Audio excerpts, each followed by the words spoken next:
Policia e Fierit po heton për aksidentin e mbrëmjes së enjtes, ku një 16 vjeçar humbi jetën teksa drejtonte një automjet tip Peugeot në autostradën Levante-Belen. Nga hetimet e deri tanishme rezulton se makina që drejtonte i mituri nuk ishte në pronësi të prindërve apo të afërmve. Viktima punonte pas orarit të shkollës në një pikë shërbimi automjetesh, çka i bën ekspertët e sigurisë rrugore të dyshojnë se automjetin mund ta ketë marrë nga aty. Hetimi për shkaqjet e aksidentit vazhdon, por mekanizmi i aksidentit është zbardhur dhe bëhet fjalë për një nga problematikat e njohura të kësaj autostrade, kryqëzimet lidhëse mes fshatrave të zonës. Vetëm 2 javë më parë, një fugon i FNSH-s me 6 efektiv brenda tij u përplas me një automjet që i preu rrugën teksa hynte në autostradë nga kthesa e Cakranit. Efektivët dhe drejtuesi i mjetit tjetër u lënduan lehtë, por një natë më parë, përplasja në këtë vend ishte fatale për një 16 vjeçar.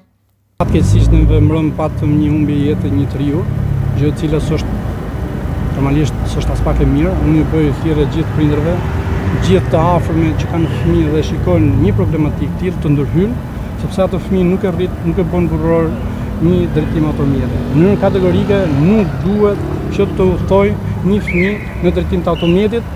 Përfitoj po prapë nga rasti nëpërmjet jush, bëj një apel gjithë prindërve që marrin fëmijën në vend të parë.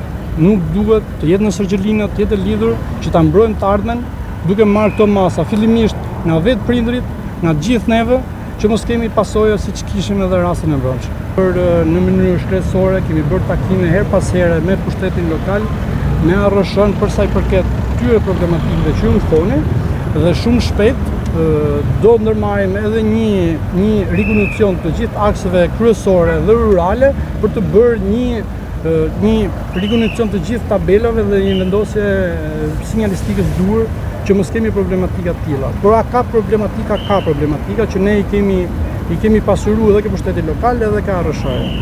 Rreth orës 19, makina Peugeot me drejtuesin 16 vjeç ka hyrë në autostradë nga rruga e Cakranit me drejtim anën tjetër të autostradës, fshatin Buzmadh. Një automjet Benz që lëvizte në drejtim të Levanit u përplas me të duke lënë të vdekur të miturin. Shkak për të 2 rastet e fundit, duket se është mos respektimi i rregullave të qarkullimit nga drejtuesit e mjeteve.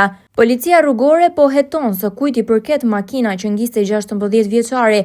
Megjithatë, ky hetim vlen në kuadër të sigurisë rrugore, sepse pavarësisht se e kujt ishte makina, nuk pritet të ketë ndalim për pronarin e saj. Ligji shqiptar nuk e parashikon këtë rast, ndërkohë drejtuesi i mjetit tip Benz, Syria Begaj, është arrestuar, teksa hetimi për shkaktarin e aksidentit vazhdon.